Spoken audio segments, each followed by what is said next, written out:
Hey everyone, I just wanted to do a quick video on a League of Legends player, a professional who's now retired and a coach for Counter Logic Gaming. His name's Scarra.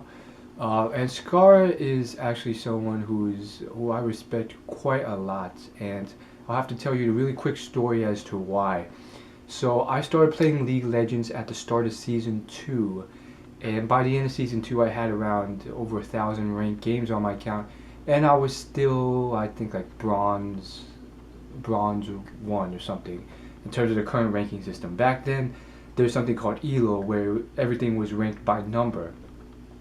Anyhow, when I was playing, I eventually decided to start watching streams to get better, because I actually fell to like 500 elo, which is like somewhere where the bottom pits of the unranked are.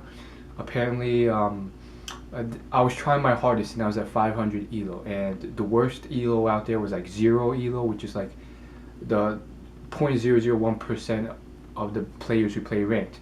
But anyhow, I came up from 500 to like 1100, which was like bronze-ish, and I wanted to get better because I knew I wasn't doing anything, and I sort of plateaued. I plateaued at 500 elo for about 600, 700 games, but then I got to 1100 and I plateaued again.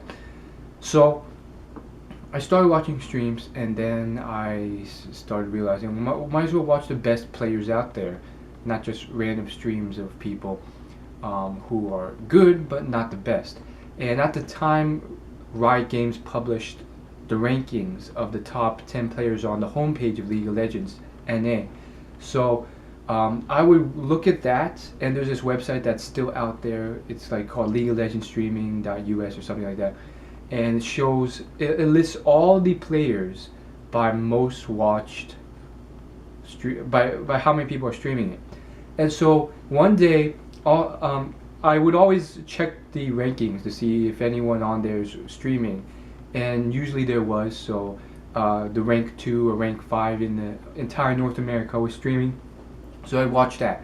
And then one day, a new rank 1 emerged. His name was Scarra. It was like, oh, this is a pretty cool name, interesting, mysterious person.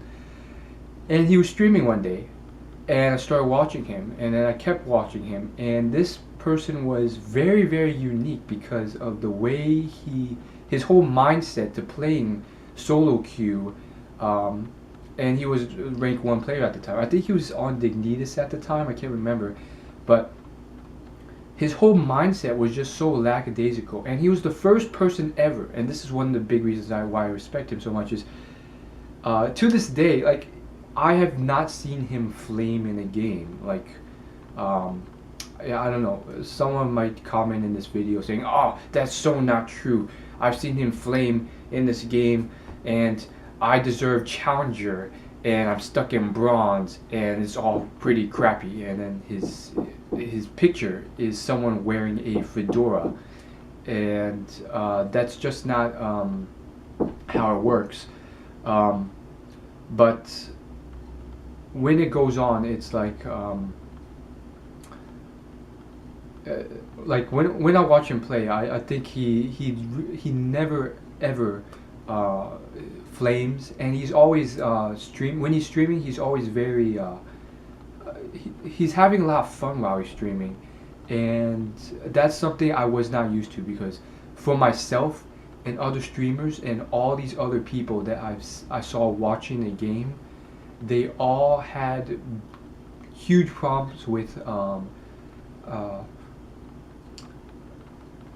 either they were very toxic, or you at some point in the game you would see them get angry, start getting frustrated, say some nasty things in chat. But Scarra, I don't know what it is. Maybe it's his how he was brought up, his natural personality, how he talked, just how he was as a person, which was very unique. And it was just like, he's such a good role model, and I think that it's something that people never really acknowledge to a full extent. Like, he's just that type of person. And even when he played professionally, like um, he would get like serious, and he would start, talking quickly, but he would never really get toxic. Now, who knows if that's actually true? Maybe some of his teammates, when they're actually deep in a professional game, it's completely different. But um, from what I can tell, it's not. I mean, he's been pretty on point for all the years of his streaming and playing professionally, which is ridiculous because it's like um, some people can't, including me, can't go a couple games without getting angry. And in addition to that, let me tell you another very unique thing about Cigar. When he plays his game, he always puts on this like chill music. When he doesn't, and just the way he describes these games, and these are like high elo, high pressure games where like the smallest mistake can cost you in Challenger, and he's just so lackadaisical about it, but also very analytical and scientific about it. He's just like, oh, ooh, let me try this, and then like the way he does his abilities is just very like scientific. You can hear him clicking the keyboard, and it's just very scientific, very precise, and he's always just like if he dies, he laughs about it. If he doesn't and he gets the kill, he laughs about it. It's all just fun, and oftentimes he will choose random characters based on his strengths, because he know he'll do better, or just because that's what he wants to play. So he will play a lot of AP carry, glass cannon, mid laners. Once he played Brand as a support, because at the time like his champion pool was all glass cannon AP mid laners, so he was forced to support. He chose Brand. He was just like, trust me. And at that elo, people were just like, okay, you gotta trust people at this elo. And he did pretty darn well as Brand. He did pretty darn well. I don't think he won, but he did pretty well. And that's how he was. And it really just like transcended what I knew, because I had learned that you can't just constantly play glass cannon characters because you'll be squashed. Someone has to step up and play the tank. And then, Scarra, he did his thing where wherever he went, whenever he did, he was like, I'll play glass cannon. And he'll play glass cannon characters that are not conventional too. Just like random things. Like he would just stack complete glass cannon on specific characters, like things that you could play off take on.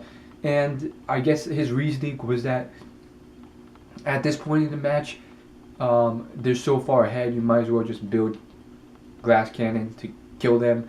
No point putting in the little money you have to build semi-take. But I don't know. Anyhow, he's one of those characters. He's actually come back. I think he's returned to coaching COG. I don't think he's perfect. No one's perfect. I do think that as far as coaching goes, you have to be somewhat separated from the team emotionally to say the stuff that needs to be said without hurting their feelings. And that's something I don't know if Scar is able to do. I don't think he was able to do it with Dignitas, and I don't know about COG either.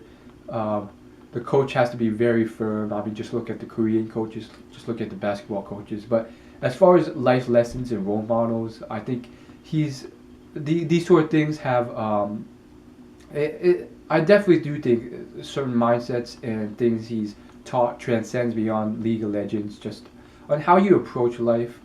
I mean, it could go through a lot of things: obstacles in your life, problems in your life, how you react to them, rather than just spouting toxicity. Whether it's dating problems or losing your job, or just how you treat people in life, in real life and on the internet. I do think though, as far as dating, I did saw a clip where he was asked a dating advice question. I think he's also very